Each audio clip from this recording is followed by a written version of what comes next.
এই ঢাকা বিশ্ববিদ্যালয়ের প্রশাসন তারা সুচারুরূপে পূর্ণাঙ্গরূপে সুন্দরভাবে কাজ করবে। এটা কি আদৌ সম্ভব ভাই? সম্ভব? কোনোদিনও সম্ভব।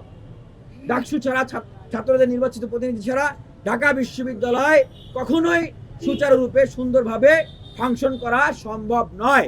শিক্ষার্থীদের নিরাপত্তা দেওয়া, ক্যাম্পাসের নিরাপত্তা দেওয়া, সকল কার্যক্রম করা কখনোই কোনোভাবে সম্ভব নয়। যারা ডাকসুকে বানচাল করার জন্য ষড়যন্ত্র করছে, ঢাকা বিশ্ববিদ্যালয়ের শিক্ষার্থীরা তাদেরকে বানচাল করে দিল। ঢাকা বিশ্ববিদ্যালয় সে 5 আগস্ট পরবর্তী সময়, আজ প্রায় 10 মাস হয়ে গেছে, বিশ্ববিদ্যালয়ে যে কর্মকাণ্ডগুলো করেছে, আমরা বিশ্ববিদ্যালয় প্রশাসনের আন্তরিকতা দেখেছি, কিন্তু আমরা অনেক ক্ষেত্রে বিশ্ববিদ্যালয় প্রশাসনের ব্যর্থতাও দেখেছি। এই ব্যর্থতার দায়টা আসলে কার? দেখেন, কেন্দ্রীয় সংসদ এবং হল সংসদে প্রায় 269 জন নির্বাচিত শিক্ষার্থীদের প্রতিনিধি থাকে, যারা বিশ্ববিদ্যালয় প্রশাসনের সাথে সহযোগিতামূলক কার্যক্রম করবে, বিশ্ববিদ্যালয়কে যারা পরিচালিত করার ক্ষেত্রে প্রশাসনকে সহযোগিতা করবে, কর্মকর্তা কর্মচারীদেরকে সহযোগিতা করবে। এখন এই 269 জন নির্বাচিত শিক্ষার্থীদের কার্যক্রম যদি না থাকে বিশ্ববিদ্যালয়ে, তারা যদি বিশ্ববিদ্যালয়ের জন্য কাজ করতে না পারে, ছাত্র এবং শিক্ষকদের সেতুবন্ধন হিসেবে তারা যদি কাজ করতে না পারে, তাহলে আমাকে বুঝান, আমাকে বলেন কিভাবে সম্ভব এই ঢাকা বিশ্ববিদ্যালয়ের প্রশাসন তারা সুচারুরূপে পূর্ণাঙ্গরূপে সুন্দরভাবে কাজ করবে। এটা কি আদৌ সম্ভব ভাই? সম্ভব? কোনোদিনও সম্ভব। ডাকসু ছাড়া, ছাত্রদের নির্বাচিত প্রতিনিধি ছাড়া ঢাকা বিশ্ববিদ্যালয় কখনোই সুচারুরূপে সুন্দরভাবে ফাংশন করা সম্ভব নয়। শিক্ষার্থীদের নিরাপত্তা দেওয়া, ক্যাম্পাসের নিরাপত্তা দেওয়া, সকল কার্যক্রম করা কখনোই কোনোভাবে সম্ভব নয়। এই জন্যই ডাকসু দরকার। সুতরাং যারা ইনিয়ে বিনিয়ে বিভিন্ন ছুতা দিয়ে বলতে চাচ্ছেন যে বিশ্ববিদ্যালয়ের ছাত্র সংসদ নির্বাচনের পরিবেশ নেই বা অবস্থা নেই, তাদের উদ্দেশ্যে বলবো যে তারা হয়তো ঢাকা বিশ্ববিদ্যালয়ের শিক্ষার্থী হয়েও ডাকসু কি এবং কেন দরকার এটি জানেন না, অথবা তারা জেগে জেগে ঘুমাচ্ছেন। আপনারা অবগত আছেন, আজকে আমরা গতকাল থেকে অবস্থান কর্মসূচি করছি, সারা রাত আমরা এখানে অবস্থান কর্মসূচি করেছি। আমি সারা রাত জেগেছিলাম। গতকালকে রাতে ভোরবেলার দিকে এই ঢাকা বিশ্ববিদ্যালয়ের পবিত্র ভূমিতে 5 আগস্ট পরবর্তী সময় আবারও এই মোতাহার ভবনে 6টি অবিস্ফোরিত তাজা ককটেল পাওয়া গিয়েছে। এই ঢাকা বিশ্ববিদ্যালয়ে সংলগ্ন এলাকায়, এই যে আমাদের মুজিব হলের পাশে যেখানে একটা পকেট গেট আছে, তার সেখানে ভোরবেলা 2টা ককটেল বিস্ফোরণ করা হয়েছে।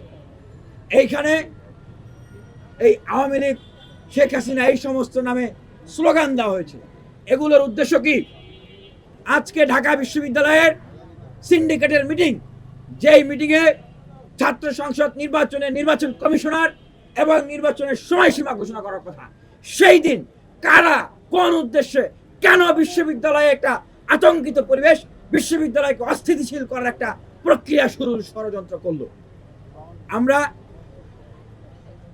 বিভিন্ন সূত্র থেকে জেনেছি যে যেই গোষ্ঠীটা ডাকসু বানচাল করতে চায়, তারা বিশ্ববিদ্যালয় প্রশাসন থেকে শুরু করে বিশ্ববিদ্যালয়ের যারা নির্বাচন কমিশন হচ্ছেন তাদেরকে থেকে শুরু করে বিশ্ববিদ্যালয়ের যে বলয়, যে পরিবেশ আছে, এই পরিবেশকে একটা অনিরাপদ পরিস্থিতির দিকে ঠেলে দেওয়ার জন্য বিভিন্নভাবে হুমকি সৃষ্টি করছে। আমরা তাদের উদ্দেশ্যে বলতে চাই, যারা ডাকসুকে বানচাল করার জন্য ষড়যন্ত্র করছে, ঢাকা বিশ্ববিদ্যালয়ের শিক্ষার্থীরা তাদেরকে বানচাল করে দিল। 5 আগস্ট পরবর্তী সময়ে 10 মাস হয়ে গেছে। ঢাকা বিশ্ববিদ্যালয়ের যে সংকটগুলো ছিল, আবাসন সংকট, খাদ্যর মানের সংকট, লাইব্রেরির সংকট, ট্রান্সপোর্টেশন সংকট, এছাড়াও ঢাকা বিশ্ববিদ্যালয়ের শিক্ষার্থীদের বেসিক অসংখ্য সংকট রয়েছে। আমাকে আপনারা বলেন যে কতগুলো সংকটের পুরোপুরি সমাধান হয়েছে? হয় নাই, হবে না।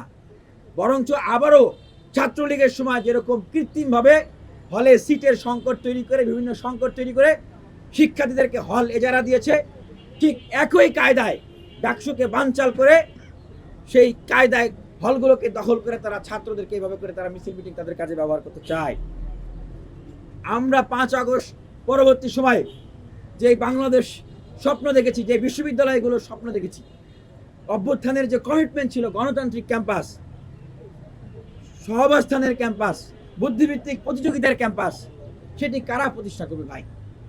আমরা এমন বিশ্ববিদ্যালয়ের স্বপ্ন দেখেছি যেটা হবে গবেষণা বিশ্ববিদ্যালয়, একাডেমিয়া ইন্ডাস্ট্রিয়াল রিলেশনের বিশ্ববিদ্যালয়। শিক্ষার্থীরা পড়াশোনা করবে, যেখানে দলীয় লেজির ভিত্তি, দলীয় কুপ্রভাব, পেশি শক্তি, কালো টাকা, দখলদারিত্ব, অস্ত্রের ঝঞ্ঝনানি, এই সব কিছু ক্যাম্পাসে থাকবে না। এখন কথা হচ্ছে, এই পরিবেশটা কে তৈরি করবে ভাই? কারা তৈরি করবে? আমরা দেখছি যে এই সম্প্রতি সময়ে বিভিন্ন ক্যাম্পাসে বিভিন্ন ছাত্র সংগঠন তারা আবারও তাদের মাসেল পাওয়ার শো করার রাজনীতি শুরু করেছে। তারা আবারও শিক্ষার্থীদেরকে তাদের মাসেল পাওয়ার দেখিয়ে হুমকি ধমকির রাজনীতি তারা শুরু করেছে। সেই জায়গায় আমরা স্পষ্টভাবে বলতে চাই, ছাত্র সংসদ নির্বাচনের কোনো বিকল্প নাই। ছাত্র সংসদ নির্বাচনের কোনো বিকল্প নাই, কোনো বিকল্প নাই। ছাত্র সংসদ নির্বাচন দিতে হবে, দিতে হবে, দিতে হবে।